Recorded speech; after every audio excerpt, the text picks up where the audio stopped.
In an alarming turn of events, the Middle East once again finds itself at the epicenter of escalating tensions. Iran, in a daring move, launched an extensive drone operation against Israel, marking a significant shift in the region's fragile security dynamics. The airborne assault, which saw dozens of drones soar from Iran, followed a simmering tension that had been steadily escalating. This tension was triggered on the 1st of April, when Israel struck an Iranian consulate in Damascus, Syria. The White House confirmed the attack, with President Biden being regularly updated on the unfolding situation, reiterating the United States' unwavering support for Israel's security.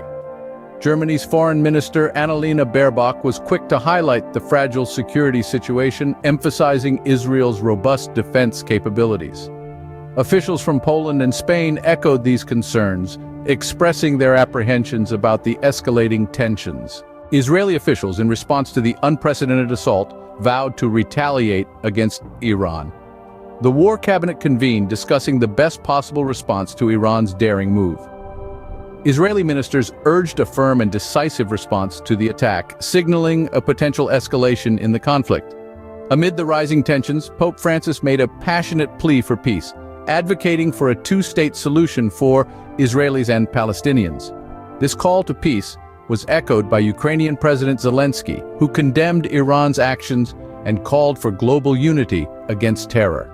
The United States praised Israel's successful interception of Iranian missiles and drones, while the White House focused its efforts on preventing further escalation.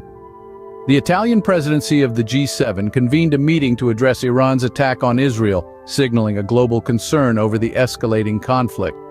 In summary, the drone attack by Iran on Israel has sparked escalating tensions in the Middle East, eliciting responses from global leaders. The world watches and waits, hoping for a swift resolution to this conflict. As the situation unfolds, the call for peace grows louder, resonating across borders and continents. The importance of global unity in the face of such threats has never been more paramount.